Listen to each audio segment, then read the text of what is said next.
Magandang araw! Ako si Ziona Andres Ibanez Padillo mula sa ika-4 na Baitang OPTPL Homeschool. Ang kwento natin ngayon ay pinamagatang sina Pagong at si Matching. Sina Pagong at si Matching ay matalik na magkaibigan. Mabait at matulungin si Pagong, subalit si Matching ay tuso at palabiro. Isang araw sa kanilang paglibot sa kagubatan, nakakita si Pagong ng isang puno ng saging.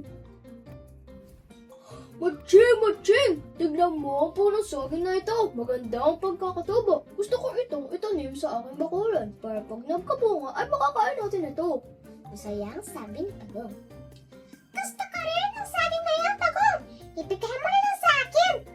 Sabi ni Matching.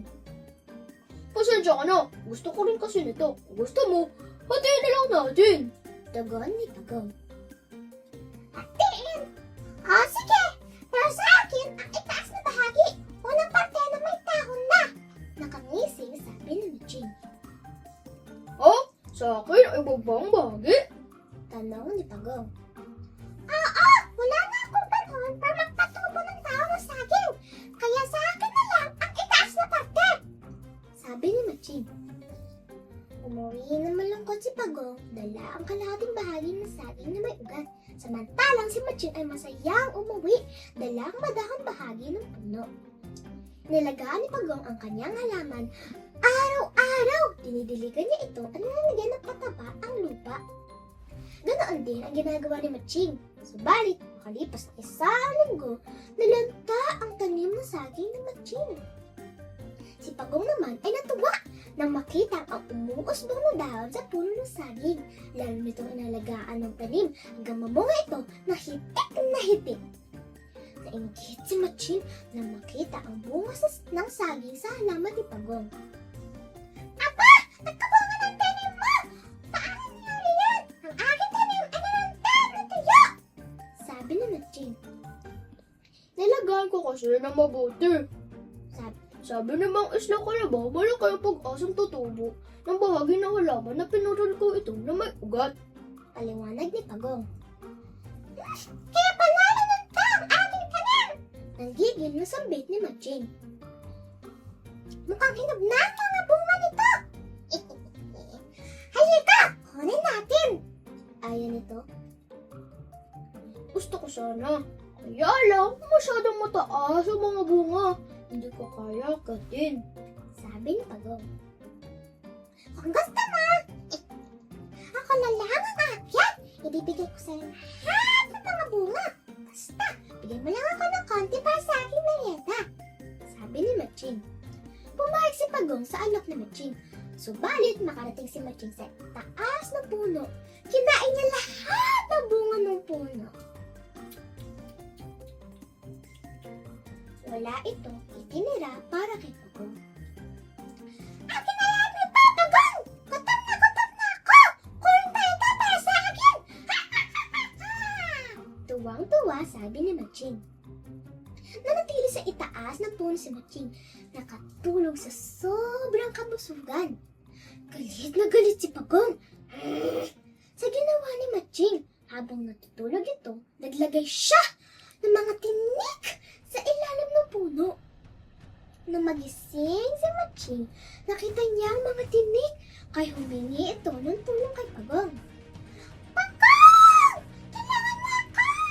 Alisin mo ang mga tinik na ito! Malapit kang tumilip at makauulan ng malakas! Pag namakaawa ni Matching. Ayoko! Napakasalbahe mo! Lagi mo na lang ako inisahan! Alis muna ako! Sa bahay ni Aling muna ako habang umuulan. Sabi ni Pagong sabay alis papunta sa bahay ni Aling Din. Makalipas ng ilang sandali, nagsimulang bumuhos ang malakas na ulan. Shhh! Wala nagawa si Matching kung hindi bumaba sa puno ng saging. Ay! Ay! Natutusok ako sa mga tinik! Aray! Daing ng tusong Matching. Magtaas ang buhos, Pagong! Dahil sa ginawa mo sa akin! Ano nito sa sarili? Kinabukasan, kahit na hindi pa rin ang mga sulat ng Matching, ay hinanap niya si Pagong. Nakita niya ito, naglalakad sa may kakahuyan.